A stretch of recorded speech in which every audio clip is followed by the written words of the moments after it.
Hi guys, welcome to another episode of Minutes with M&M. I'm Mena, this is Miss Ann, and we're really excited to have you here for this episode. Today we're going to be talking about Ted Lasso, which comes out next week. So watch this video in case you want to remember what happened, and then come back in a few weeks when we talk about season 3, which unfortunately is the final season. Yeah, so let's get into it. How did you feel about the show overall, like so far? How do you feel about the show? See, I'm already talking about the show in past tense. I'm screaming. It's actually, you know what? You've gone to acceptance already. Good Yep. job. Honestly, I love it. And I heard about it for like a year before it came out. And like people kept saying, watch it, it's funny. And I was like, oh yeah, I'm sure it's funny. And I'm like, I don't want to watch a show about soccer or an American football coach. That's so stupid. And then I watched like the first 3 seasons. Oh my God. I'm sorry, the first 3 episodes. And I'm like, this is so funny. And my heart is full. It's just so positive. Yeah. It makes me happy. And I really needed that. I feel like even the comedies I watch, they try and sprinkle a little bit of like extra, ooh, let it be hard. Yeah. And I know season 2 kind of touched on some darker elements, but overall, it's positive. Like the puns, the way the characters talk, the decisions that they make. Yeah, I agree with everything you just said. It's just such a feel-good show. Yes. And I feel like we need more and more of those shows. Because, like, I think the industry now is kind of gearing towards that. And they now understand that people are just, our lives are shit. And so we don't want to, like, watch something like the Joker level kind of dark, So now we have shows like Abbott Elementary. We have shows like Shrinking, which is from the same person who did Ted Lasso. But, like, a lot of shows are coming out that's just like, feel good. And that's how Ted Lasso made me feel. I was like, same thing. I was like, who wants to watch a show about soccer? Like, But then, like, it tugs at your heartstrings. It really does. Like, oh, this is so cool. But not in a way that's unrealistic. And it's not easy to do that. I feel like they're real. Some things are very unrealistic to me. Yeah, a few things. But, like, you know how sometimes when people want to make a feel-good show, it's kind of it's kind of done sometimes over the top where like everything is now kind of like a fantasy.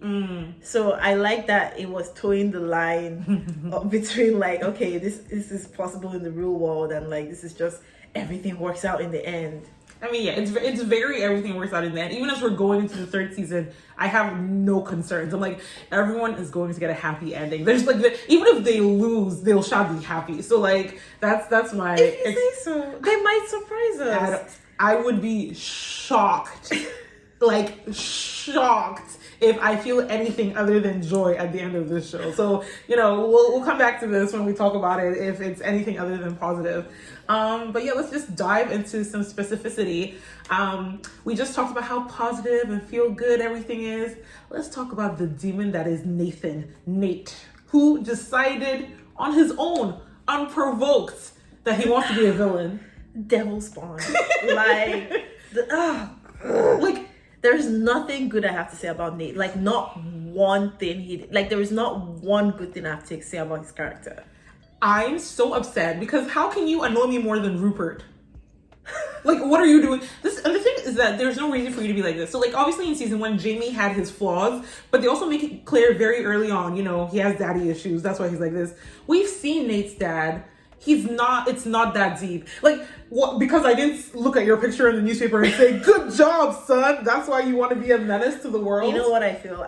I hate to say it, but Nate has a redemption arc coming, and I'm going to hate every second of it. They're probably going to be like, here's more story about like his family, and his dad is actually a shit person, and he did this horrible thing to Nate that makes him feel like he has zero like worth or self-esteem. But like, I don't care. I'm gonna hate him forever. Me too. Like, okay, your dad kind of sucks. Who cares? Your mom is lovely. Your parents are together. So it wasn't like you were living with your terrible dad or your dad was absent. He was in the house with you. And like in the first season, when he was bringing those boxes into work, he clearly had a good relationship with whichever sibling he has that has kids. Like, so they give you a little bit of power, just a little bit of power, and it went right to his head. He was like, who can I shit on right now? Hate to say it, some people need to be bullied to keep them in check. Maybe if they bullied him, like maybe. Because like Nate is someone who lives his life according to like hierarchies.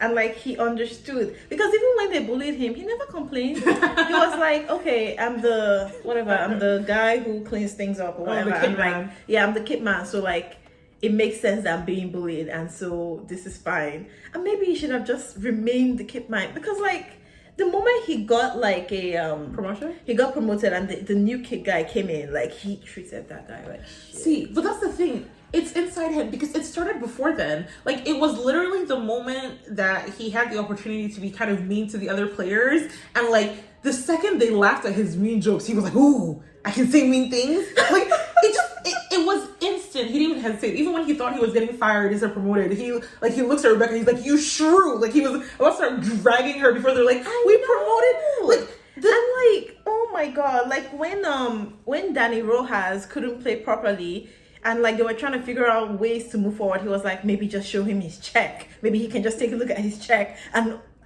I was like, what? But do you know what I like? I like the subtlety of it because honestly, he just got progressively worse. Like, he'd make a little comment here about let's be mean, and everyone was like, okay. And like, he'd do something, and he apologized to the football player who had been mean to, and everyone in the team hugs him, and you're like, okay, he has realized. No, not really, because it was Coach Baird who forced him to apologize. That's true, he wasn't meant to. I know, but he didn't really mean it. But at least you can believe, maybe he's going to behave better. But literally that same episode, someone called him a loser on Twitter. He went to go and abuse the new kid boy. Like, he started spitting. He tried to kill Keeley. He tried to kiss Keeley. Like, and then he got mad that Roy wasn't mad that he kissed Keeley. He was like, did you hear what I just said? I said I kissed her. And Roy's like, no, it's okay. It's a mistake. I forgive you. It's like, but Jamie, you didn't forgive him. And Roy's like, no, it's fine. And then he's like, wow. So I'm like, what was the reason for kissing Keeley? Did you think you could steal her from Roy? I mean, was it like some power play? A little bit. He had a little bit of a crush on her in the first season. He made a little bit of a comment. So I think as she was being nice to him, this is why you should be nice to men, ladies. Because he thought, I have a chance. Sir, please. No, he was just getting, like, my favorite thing is that his hair is getting grayer. So, like, as he's becoming more evil, the youthfulness is sucked out of his spirit, and he looks like the old man that is inside him. No, I have nothing to say. Because even that episode where he's trying to get a table for his parents' anniversary, and, like, he can't really speak up. It's supposed to be all poor Nate, and then he goes to Rebecca and Keeley for advice. I wish they never gave him any advice. Like, he's so ungrateful. Like, even when he finally gets his parents at the table, the dad is, I love his dad, I'm sorry, because like his dad is like, all right. Unimpressed. I just can't, because then, like, it's the reason I keep bringing up that his dad is not that bad is because they're trying to push this narrative that his daddy issues, because he starts crying that, oh, Ted, you haven't been paying attention to me since you promoted me. You are a grown man. Get your shit together. Like, imagine being like, you don't think about me. You didn't put my picture up. First of all, the picture is up in his house. But also, are you serious? Like, imagine throwing a tantrum because you think your boss isn't friendly enough to you or being nice to you. His the amount of rage that he was displaying during that argument is just not, it's not justified. I just don't see why. And then you went to tear the belief sign. You had to tear the belief sign. Even after they won, he was still squeezing his face. That's why it's aging. Like, it's like the wrinkles and the lines. I don't know. Like, it's... No, I hate it so much because you know that Ted is still going to be nice to him next season. And, he's going to be like, I'm so sorry. I had all these problems, but now I'm okay. Like, no. What are you doing? Yeah, let's talk about Ted now. So as a TV character, he's amazing. In real life, Ted will annoy the shit out of me. Like, people who are overly positive freak me out. Because, like, you're either 2 seconds away from, like, screaming at me or, like, breaking down. And, like, I don't want either of those two things to happen. Because I just don't believe it's possible to go through life realistically with that attitude, like, 100% of the time. Not even slightly. Yeah.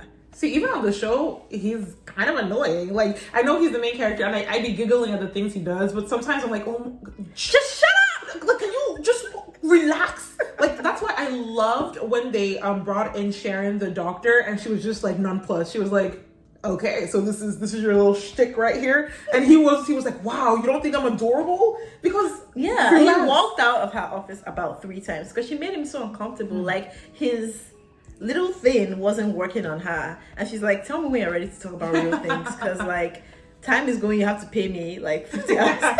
No, I like that, they make it clear that he has trauma. Like, he's not, like, the reason he's so overly positive is a trauma response, and like also it's affected his life negatively. Like, that's the reason him and his wife split up. that being said, it's still like he's a functioning alcoholic who's like constantly putting a positive face on even when it doesn't make sense, and that just seems exhausting. He's also not a great dad, guys. My guy just up and moved to another continent, and now he's like, oh, I couldn't get to talk to my son today on Skype. You could have seen him in person if you hadn't left the country. Exactly. You're talking to him on Christmas Day, but you haven't spoken to him for like weeks. So, and you're upset that he wants to go play with his toy. Maybe don't do this thing you've done. Also, like, there's no timeline in place, so it doesn't sound like he's like, oh, I signed a 2-year contract or anything. Like, at the end of the first season, he was like, oh, I'm quitting because he thought he was gonna get fired, but then like he's back. So yeah, because he keeps saying that, oh yeah, my wife said she needed space, so I gave her space. First of all, that's just extreme. I said I needed some space, and you went to Europe. And second of all, like, I don't know if he's thinking of her. I don't know what, like, if they had separated by that point. But, like, are you thinking of your wife? Maybe you wanted that space for yourself.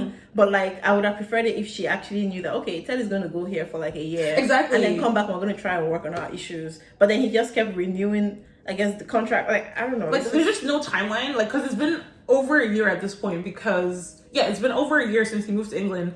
Is there an end date? Is there a custody plan? Will he get his kid every other year? When is he going back to visit? Like, these are the questions I asked for Ted, who's such a great guy, but who, let's be clear, effectively abandoned his child. Skyping once a week does not fix the fact that we used to live in the same house and then you just left for no discernible reason.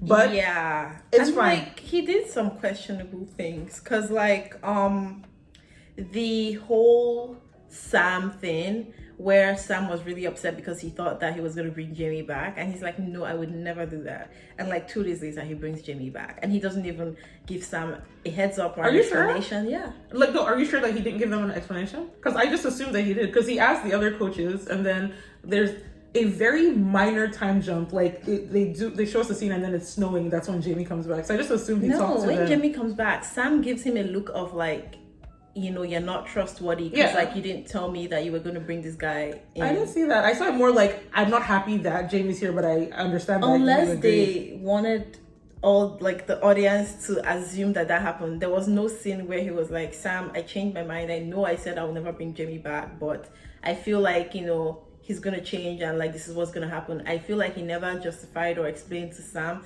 who was seriously bullied by Jamie. So like, I know he wanted to help Jamie because he realized that, you know, Jamie had like daddy issues, but like Sam was also really bullied by this guy and by a lot of the teammates. And like, no, the teammates actually let it slide. I don't think he was bullied by the teammates, but like Jamie was picking on Sam.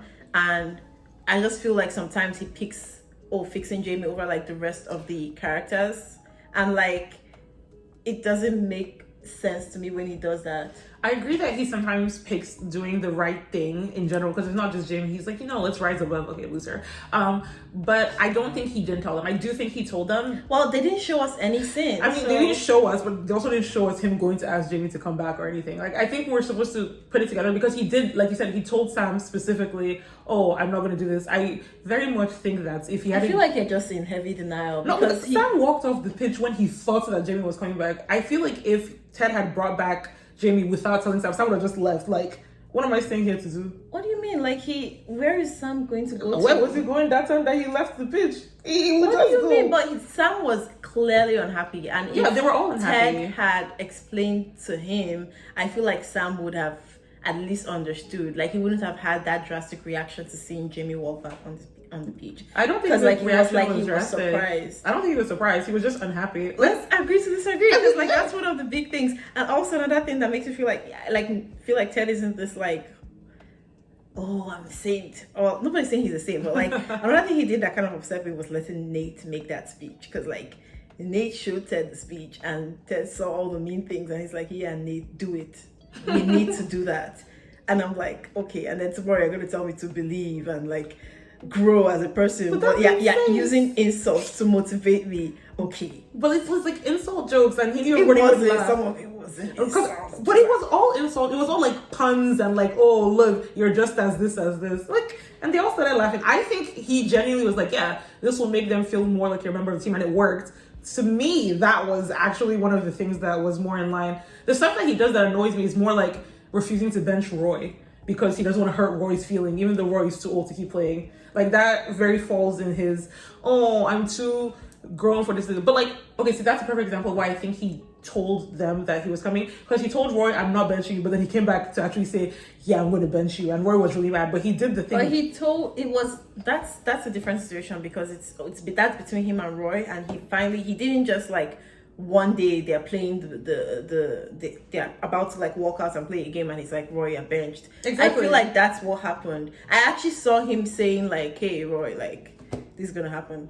Yeah, because first he was like, I'm not benching you, you know, don't be too hard on yourself, you can be better. And then later he was like a different day, he was like, yeah, he was telling him that this yeah, but that he told him, and we saw him do that, but we didn't see that with Sam. So you can't just assume that a conversation happened off screen that like we didn't see. I mean, you also can assume that he did the worst thing when he hasn't shown himself to be that kind of person. He has the hard conversations even when he's insane. He does have them. I don't know, I feel like he just expects people to get over things, and like I guess he has told Sam to be a goldfish, so Sam had to be a goldfish about that situation where like you should have at least sat him down, because he really went through a lot of bullying with that guy. I think he did, and honestly I feel like Sam Sev is not even the person, it's Nate that I think he should apologize to. Nate is the person that really got bullied by Jamie, and Nate fully said don't bring him back, and then we see that he is brought back and none of the coaches are surprised. So I assume that there was dialogue that was had, but that's besides the point. He is just a lot, and it stresses me out, but the people around him enable and encourage such behavior and also start to exhibit similar behavior, so they're clearly enjoying it. I know with his divorce, his wife really annoyed me, so I was just like, babe, sorry, like, it's very passive aggressive to be like, oh, I'm trying, like, but the feelings aren't there, they're not coming. I'm trying so hard every day to love you, but it's just hard, and I'm supposed to be like, I'm so sorry, can you try harder? Maybe we can try something else, like, so you can love me better. Like, what am I supposed to say to that? And then when he agrees to the divorce, she harasses him all day, like, have you signed the papers? He's her lawyer, have you signed the papers? Yeah. You know I'm going for a game, wait 3 days, you'll get the divorce papers. Like, what are you in a rush for? Like, I don't know. She's a lot. She's a lot. And even when he had that news come out about him having a panic attack, and his wife checks up on him, but it's late her time, so he's trying to crack a joke and be like, hey, like, are you up late? Like, what's going on? And she just shuts down the conversation, and he's like, okay, never mind, none of my business. And I'm like, how do you go from I'm your wife and like there's love between us to that, to like, don't contact me, don't ask me questions? It's been a year, I guess. Maybe you know what? If it's been a year, I should be more resentful, because now, so you've been living in England for a year, and I'm raising our kid by yourself, and I'm still doing positive relationship with you. Like, what is this? Because like, you are out here trying to like inspire people and like fix the damage that their fathers caused on them, but you are an absentee father by choice to your son who is in the US. Look, I choose to focus on his like positive moments, like the dart competition, where it's like, oh look, you have a little great, you won the dart competition, and no one knew you were left-handed, and oh yeah. Because if not, I'm just like, why are you even here, bro? Yeah. But shout out to Coach Beard, by the way. I know. Okay, first of all, I hate the episode that's just about him this season 2. Yeah, what was the reason? They gave him 12 episodes before they had 10. They added the Christmas episode and the coach episode, and I guess they just didn't want to like throw off their schedule of how they had. It gave me nothing. But can we just talk about how loyal Coach Beard is?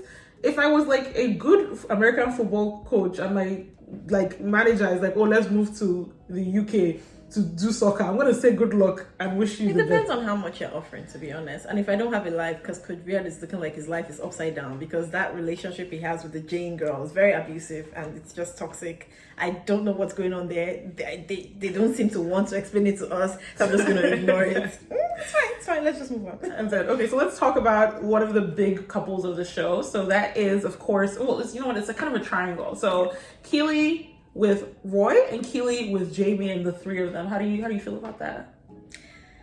I don't know if I like Keeley as a person. A lot of the things I like about her is kind of in relation to other people. Because I like the side that she brings out in Roy, and I just love watching her with Rebecca and like them prop themselves up. So because Keeley, like, it was hard for me to understand why she was with Jamie in the beginning. Because first of all, he was younger than her, and she didn't seem to like this guy at all. Maybe she loved him, but she didn't like him. I don't think so. I think they were pretty casual. Like, they were together, but it was chill. Like, it didn't seem like she was like, we're going to spend the rest of our lives together. Yeah. But then, like, why are you getting jealous then? okay, like, we may not be engaged, but respect me a little bit. Although I stand by this, I don't think Jamie was that bad in the first season. Like, he did some. Jamie was bad. He did some shitty things, but like overall, he's like, I'm assuming he's similarly aged to Sam. He's what, 24, 23, 24. Oh, she said 23, so let's say he's 24 now. Like, he's a young, famous superstar. Like, he's kind of a dick. Yeah. Like, I just take my time. I'm like, when you see his like upbringing, I'm like, he could have been so much worse. Like, I also as a boyfriend, yes, but as a person, he was a bully. And like the fact that Keeley, I'm sure she knew what was going on, and she was like, "All right, boyfriend, let's go home." Do you know what? Can we talk about Jamie being a bully? Because this is something that's interesting to me. So in season 1, it wasn't actually Jamie that was bullying Nate. It was Colin and Isaac that were doing it because it made Jamie laugh. But everybody's like, Jamie was directly bullying Sam though. No. But I'm just talking about like how everyone would like come and face Jamie, like, oh, you're the leader. That 2 people that are actually bullying, that everybody's just like, oh, it's because of Jamie. You are grown men. No one ever said, you know, I'm glad you guys have changed. It's just that when they stopped looking up to Jamie, they're like, oh, wow, Jamie, we don't like you anymore because you let other people bully. Let's hold ourselves accountable, please. Please. Fair enough, but he was a bully to Sam, which means he's a bully, and he hasn't been able to be a bully, and so yeah.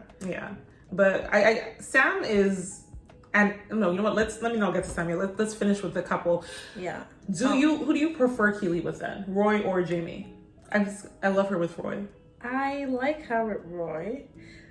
This is just, I don't like either of the 2 choices, but if I had to pick, I would say how with Roy, because I really see the growth in Roy when like they were together. Because I was just like, Roy pisses me off so much. Because like, can you just show a little bit of humanity, please? And like when he was with Keeley, I was like, oh, this guy, he's so cute, he's so nice. So like, I feel like if they dated for a longer period of time, he would have actually become like a much better person. I can't say that about Keeley though, because it's like I don't know if Roy improved her in any way. I think she was still just Keeley, which makes me feel like that's not a good thing. I don't know. I think in the world of the show, and it's kind of said by different characters, Keeley is kind of great. Like she doesn't have quote unquote flaws. People always like, you know, there was this day where Ted was like, 4 to 6 times a day I wish I was Keeley. Like, she's supposed to be fantastic, so her personality is not something that needs to be improved upon. Like,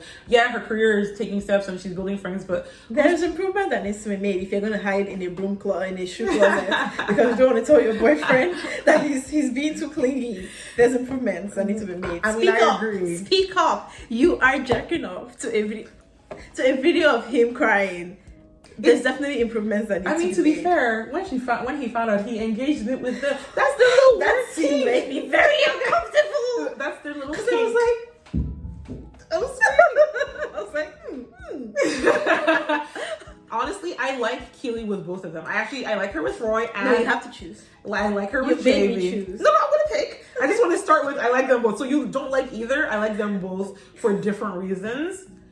I think I prefer her with Roy because I think they're age appropriate. We're going to talk about this later. I love age appropriate couples. It makes me feel good to think that both of your brains are developed to the same level. What's your limit for is a 10-year difference? Like 10 years is okay depending on how old you are. So I wouldn't love I would hate an 18-year-old and a 28-year-old dating, but I'm fine with 28-year-old and a 38-year-old dating. Okay. So with Jamie's already immature. What about 20 and 30? It's in a very gray zone for me. 21, 31. 25, 35, I'm starting to be okay with it. Okay. So their age gap, the number isn't huge. It's just that Jamie is really immature and Keeley kind of seems over that. But Jamie is getting more mature, which is nice. That being said, I do think there's a strong potential for Jamie and Keeley to be endgame. And if they do that, I might accept it if they do it well, because Jamie's shown a lot of growth over the last season, and we actually haven't seen him like whoring it around with a bunch of women. Yeah. Which is surprising. I thought they would even say, okay, you're single now, you're Jamie, everyone loves you. He had that girl though the next day after Keeley broke up with him. That was something else. That was old Jamie. Like, you broke up with me, no? She's like, okay, you made me feel good about this. But like, answer the question. Are we together or are we not? I talked about you broke up with me yesterday. Am I supposed to get a green light from you after a few months? Like, please let me move on with my life. And he was like, okay, well, you're welcome. And she was like, what do you mean you're welcome? He's like, well, Did you mean what you said? No, I like Jamie is hilarious. Jamie is so jokes, but I really like Keeley with Roy. I enjoy seeing a sensitive side of Roy. I enjoy their banter. Like, they have conversations, like just random casual conversations that just make me laugh. Like, they're on screen and they're just talking to each other. I'm just like, you guys get each other. Ladies and gentlemen, ladies and gentlemen, look at how low the bar is. No, because they have conversations. I like it. No. That's what I'm saying. Like, they didn't show us much of Jamie and Keeley actually being together and having like, it was just like, hey, I'm here to pick up Jamie. Oh, hey, like, I didn't see anything. So, like, when you see her actually, like, because they went more deeply into... Did I just say Keeley Jamie? And... Oh, did I say... You said Roy. Oh, okay. So they went more deeply into Keeley and Roy. So yeah. it's easy to be like, oh, yeah, they have conversations. But the bar is quite low. I mean, but I like her with Jamie as well. My issue is just that based on how the personalities we've seen of Jamie's banter is different. Like, he's funny in his own way, but like, even when they were together, so like when they were doing would you rather be a lion or a panda kind of thing, like, there are certain things that I don't think Jamie would hate, but I don't think it comes as naturally to him. So because he said, I want to be me. No, that's great. Like Ted said, that's great mental health right there. Fantastic. Good for you. But I don't know. Like, either way, it'll be fine. Like, I'm assuming that either they'll put Roy with the teacher and Jamie with Keeley, or, you know, there's a situation that all three of them end up single, but I don't think so. I think there's going to be at least one couple from that triangle that makes it out. I just want Roy to be happy. I want Roy to be happy too. And like, towards the end of the show, I just found myself rooting for him, and I just had this like apprehensive feeling about their relationship, because like, excuse me, what do you mean you don't want to come on a vacation with me? Like, I'm telling you that I've booked a ticket, you can do your work remotely, and we're going to be on an island together. And you're like, you go, I love you, I'm going to be here. I'm like, Keeley, if you don't like Roy anymore, just speak up and say so, because then he can move on. So I don't know, I just don't want Roy's heart to be broken, and I don't know how to feel about that. And now Jamie has confessed his love, and I also kind of like Jamie now, so I'm kind of all over the place. I don't know, maybe they can be in this trouble, and I would be happy. Look, look, if Jamie and Roy get to a place where they can love each other, I'm here for it. I will say, though, something that bugs me about Roy and Keeley's relationship is that everything is always framed as Roy's fault, even when Keeley makes a mistake. Thank you. Like, when they got into, like, when Keeley was going around telling everyone about Roy being too clingy. That was so embarrassing. And then Roy found out, and he was mad, and he went away, but he's still the one that said, I'm sorry, and drew her back, and it's like, I didn't do anything wrong. I didn't know you wanted space. Yeah. You're the one that told everyone. You told the kid boy. You told your ex-boyfriend Jamie. Like, everyone knows that I'm clingy. Did I get a sorry? Did I acknowledge what I did was wrong? No, because Keeley is perfect. She makes no mistakes. In fact, Jamie and Roy should both find someone else in season 3 and just be with them. Because like, Keeley actually has some work that needs to be done. And we all have to be realistic about how we're saying like Keeley's so perfect. It's like, she's not. She really has some work to be. Because like, that, I don't know why that pissed me off so much. Because like, he was just being a boyfriend and minding his business. Plus, there was no winning for him. You told me to read. I went to go read. You said I'm turning you on. What am I meant to? So I should leave the house for you. No, I should put a brown paper bag over my head. Look, I like Keeley. I think she's funny, and I enjoy what she brings to the show. I just hate, you know what though? The root of the issues that I hate love triangles, guys. I hate them so much because it's so uncomfortable. Like, why are people unsure? Also, all these workplace romances, this is what happens. Now you're choosing between two men that you work with. What are you going to do when you pick one or the other? Well, she's getting a new job and she's going to go and start her own company. So I guess maybe that will give her some time to like think clearly. See, that falls exactly into the wish fulfillment fantasy of this show. See, they're just giving her a PR company. Anyway, talking about relationships, Sam and Rebecca. I hate it so much.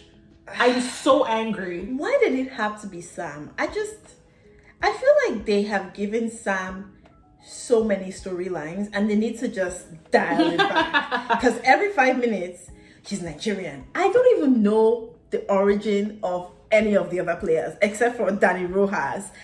Is that fair? Maybe like Zorro, that like from Montreal. Well, we have Montreal, we have Dutch. Yeah, but like I don't hear them saying, the Dutch goal, the Montreal, the French goalkeeper missed the game now. Everything, the young Nigerian. I feel like as a Nigerian, I'm getting a bit offended because Sam can date someone who is his age, and now they're making him be in this whole thing, and I think it was a lot because the Ghanaian guy came in as well, and then there was the bullying bit, and then there was the Dubai Air bit, and like I like that he's getting like a lot of screen time, But it's for too many things. And the Rebecca thing was the last straw. I'm sorry, when I saw the text and I saw his face, I was like, not you. No, I hate it so much. Like, if they wanted to do that, the least they could have done is have a counterpart to Roy, who was also old but like positive energy, the same way Sam was. So let's have at least a 35-year-old, that 50-year-old. I was supposed to call her Hannah. I guess they wanted the person to be a football player. You can't be 35. How old was Roy? The whole thing That's why he's benched. I was saying that they should have started with two old people. Like, one is really negative, like Roy. One is really positive, like Sam, but he's older, so that when you pair him off with Hannah, like, yes, she still works for him.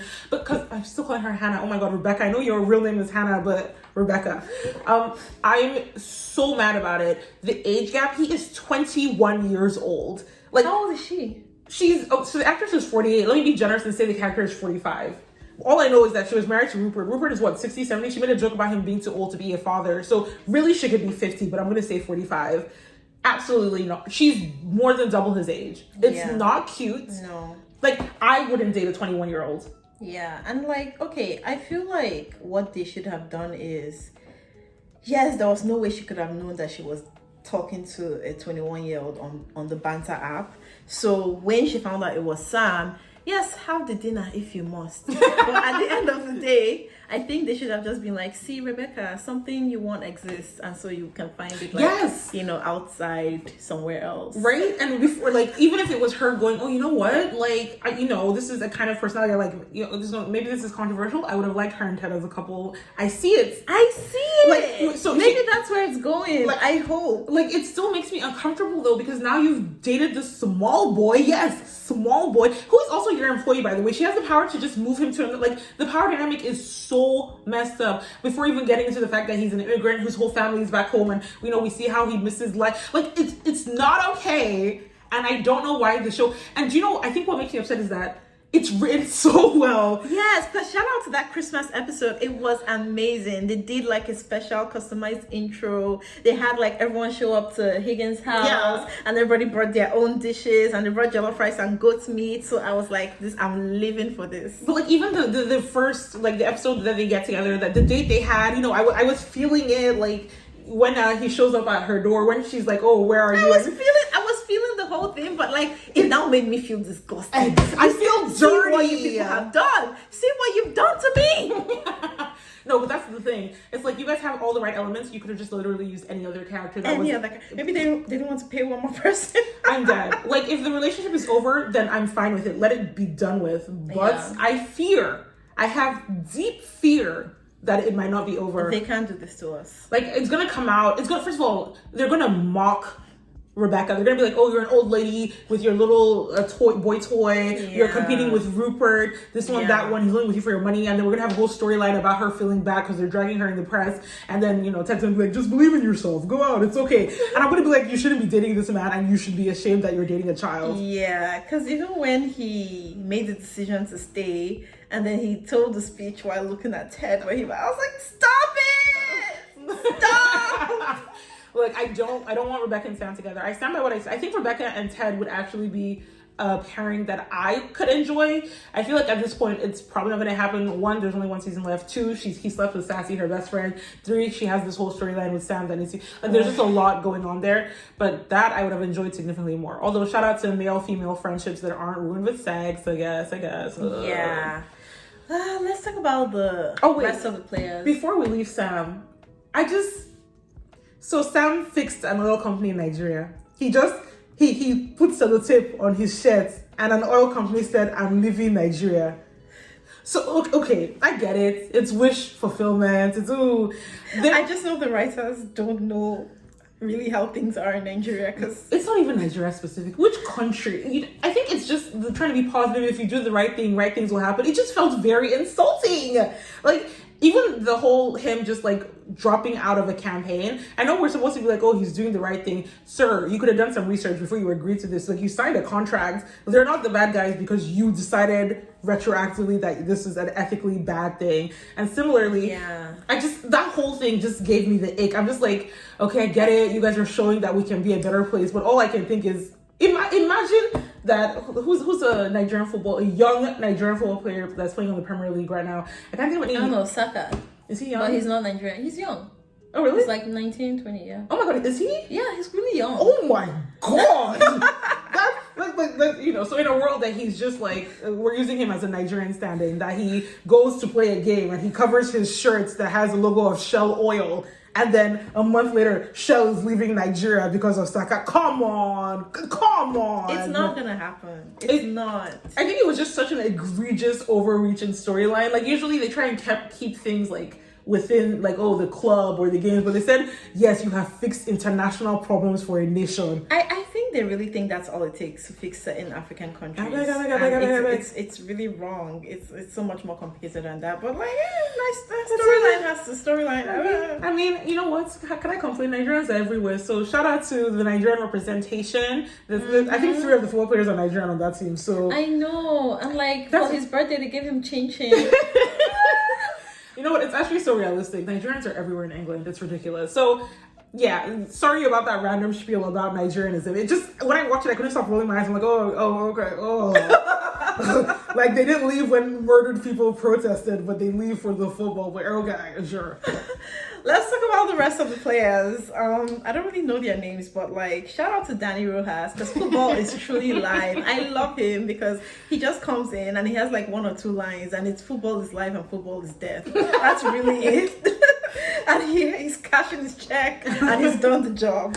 I live for the Dutch player. I like that he just says things and they're like, no, he's not being mean. He's being Dutch. It's so jokes to me because how is everybody managing this? My feelings would be hurt every day. I know. Isaac is great. I actually like that he's the captain, but he's not a focus. I feel like in a lot of shows, they'll have like the captain will be a main character of the show. So we see, oh wow, he's going through this. But he's just like comedic relief, but he's also a leader for the guys. So that's lovely. Some of my favorite moments were in the locker room, to be honest. I just like their like vibe. And when they made that like bye-bye dance to Sharon. Yes. And then they didn't get to practice it in front of, they didn't get to like present it to her. I was like so upset because I was like, video it and email it to her. No, but I like how supportive they are. Before they knew who Sam was dating, they were all kind of like, oh, did she message you back? Oh, you got your date. Like, and then the haircut thing where they were like let him do his thing. I loved it. I loved it. Yeah, I love their dynamic, and I like the idea that Ted came in and made it a positive environment. It makes me kind of be like, did you guys hate each other before Ted was here? But hey, positive vibes. We live for it. Yeah. Side characters that aren't football players. There's the fans. Those 3 fans in the bar. Love them. And the woman, the old lady. Yeah, May. If you are writing a show and you need a character to just show up once an episode and say, go team, I can do it. No, because they're so funny with such limited screen time. And they do a great job. Even in that episode that we hate with Coach Beard episode. At least we got to see a little bit more of their personalities, and that was really entertaining. I like that we see like the fans' point of view as well. Like, it's not just, oh, the team is working so hard to succeed. It's also like the fans are furious that you're losers. Change up. Love it. Higgins is great. And I love his relationship with his wife. I love it so much. It's true love. Love exists. Love exists, guys. Bro, he said she's the oxygen I breathe, and I said, take me out, Jesus. This is all I need. It's so cute. And I'm glad that he has that, because the like first season was kind of like, oh, he's kind of a dweeb at work, and we bully him. Well, not bully, but like Rebecca pushes him around. But like the idea that he has a fully fulfilling life at home. He has 5 kids, him and his wife are having time with their life. I love it. Side notes, Rebecca, I agree with what she did in season 1. Sorry. Oh yeah. I feel like what Rupert did, like the wickedness of that man, even him showing up to be like, oh, I'm engaged to Bex and we're having a baby and I just didn't have a baby with you because you're the wrong person. Yeah, he's horrible. I'm like, I hate that there's collateral damage, and I know I told you guys in like some previous or in a future video that like that's my pet peeve, but in this case I excuse it because fuck him. Like, look, is it really collateral damage? Did Ted really care about football? The team was already mediocre. Like, who's really getting her ear more than Rupert? She came clean in the end. And I feel like Keeley was doing the most. Oh, it's going to change how I feel about you. Tell him, I will tell him. No, I'm on Keeley's side, though. So you got photographer to photograph me to spoil my relationship. No. That one is... But that was what bad. She was talking about now. No, I think she was like... she was talking about her having to tell Ted the truth. Yeah, and because she found out about the picture first. Like, the picture is what led her to knowing the truth, and she's like, you have to like the whole truth. You have to tell him because you want to waylay my life because you're angry at Rupert. No, you will tell him. It changes how I think about you, especially because we're friends together, and I've told you how horrible it is that the tabloids were getting in your personal life, and you're not doing it to me. That's fair. Haba. That being said, no, I'm on her side. Rupert is horrible, and I hate how realistic it is that men get to be terrible in real life, like high status men, and nobody does anything. Like, they're like, oh yeah, he has impregnated a 25-year-old. Who cares? But they're making jokes about Rebecca being old. Yeah, they're calling her old Rebecca. Yeah, so if I were her, I would have done the evil thing too. And he went and got someone named Rebecca. I'm telling you, this guy is a devil. Oh no, total sociopath. And now he's going to be working with Nate next season. I just know that my heart will be filled with fury. No, I'm happy because Nate is going to get the bully that he always wanted. First of all, I hope so. But two, Nate is eventually going to leave them and come back with his redemption arc. But I'm hoping that before that happens, they suffer an embarrassing loss. Embarrassing. As per 6-0. That makes the two of them just sit there and ask themselves, is this my life? Because what kind of garbage is that? Yeah, because Nate keeps thinking like he's this underdog or like wonder kid. Wonder kid that like always comes up with these ideas. But he literally confessed that he has these ideas for months and he makes them look spontaneous because he finds the right moment. I love that so much because that's me. Well, it's not me, but it makes so much sense. It's like, okay, I'm going to plan this and it's going to sound brand new. That's fantastic. Prep yourself up. Yeah, but you're a fraud. Is he a fraud? Because like he literally made sure to use the word. He was like, yeah, spur of the moment. It's not like I'm some kind of wonder kid. It just came to me. It was the right thing to do. I'm like, no. This is something you have planned. And like you kept it to yourself. You didn't tell the two coaches. You were like, this is my play, and so I'm gonna use it. So like he refuses to work as a team with all the coaches, but he's getting mad that like Ted pushed him to the side. Yeah, I want him to really villain up. I don't want the first episode that he has a change of heart. No. Give me 5 episodes of them like that at war. They're like, wow, Nate is our enemy. Like, let Jamie be like, I should have bullied him. This is Ted Lasso, not House of Cards. This is in Billions. I'm like, let's relax. Okay, fine. I think it upsets me when I feel like characters don't get punished for the bad things that they do. Me too. Rupert is enjoying his young wife, his new child, and the new club he bought. And it's Rebecca that is hoping to remove herself from relegation. Like, okay, they made it, but the point being... Yeah, I see what you mean. It's okay, Sha. Point being, it's such a good show. I laugh every episode. The writing is really witty. It gives me Gilmore Girl vibes. I'm forgetting her name right now. Amy Sherman Powell, she does Marvelous Mrs. Maisel. Like, the characters are always saying like funny little puns really quickly. Yeah. I wish I was that witty. They're always like, oh, you say something and the other person says, is that what you meant? I'm like, oh yeah, like you're all so smart. So they don't come up with it within seconds, okay? But yeah, thank you so much for listening. I hope you enjoyed it. Watch out for our season 3 review as well. We'll be doing that once the season ends. And yeah, hope you enjoyed listening. Let us know in the comments how you feel about the show or any of the characters. And we hope to see you on the next one. Bye.